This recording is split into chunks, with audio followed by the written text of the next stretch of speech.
नमस्कार शेतकरी मित्रांनो, आज दिनांक 2 फेब्रुवारी 2024 च्या महत्त्वाच्या ठळक बातम्या घेऊन आलेलो आहे। तरी चॅनलवर नवीन असाल तर ठळक बातम्या पाहण्या अगोदर चॅनलला नक्की सबस्क्राइब करा, जेणेकरून तुम्हाला नवीन येणारा व्हिडिओ सर्वात अगोदर पाहायला मिळेल। शेतकरी पीक विमा लाभापासून वंचित राहू नये यासाठी कार्यवाही करा, पवार।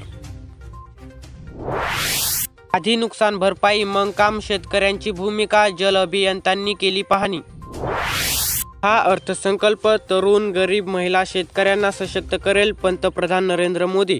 अर्थमंत्री निर्मला सीतारामन यांनी मोदी सरकारचा शेवटचा अंतरिम अर्थसंकल्प गुरुवारी दिनांक 1 फेब्रुवारी रोजी सादर केला। यावरून विरोधकांनी सरकारवर जोरदार टीका केल्या आहेत।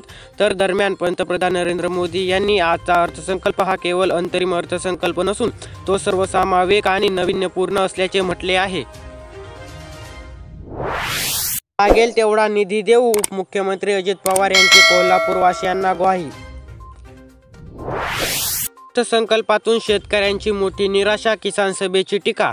अर्थसंकल्पात शेती आणि शेतकऱ्यांसाठी कोणत्याही नव्या उपाययोजना नाहीत, त्यामुळे शेतकऱ्यांची मोठी निराशा झाल्याची टीका डॉक्टर अजित नवले यांनी केली आहे। अंतरिम बजेटमध्ये अन्य उद्योग प्रक्रियेसाठी प्राधान्य, खासगी आणि सरकारी अशा दोन्ही पातळ्यांवर केला जाणाऱ्या गुंतवणुकीला प्राधान्य देण्यात येणार असल्याचे सांगण्यात आले। खत धोरणात बदल करा, खत उद्योगाची केंद्राकडे मागणी, अपेक्षित बदलाचे मुद्दे सादर।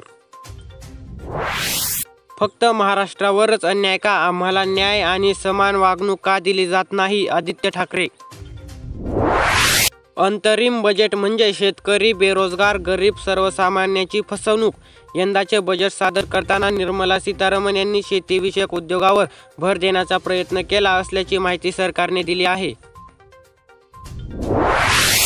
7व्या वेतन आयोगाच्या तिसऱ्या हप्त्यासाठी मिळाला 18,61,00,000 रुपयांचा निधी। नांदेड जिल्ह्यातील 22,72,000 लाभार्थ्यांना वर्षभर मोफत स्वस्त धान्य।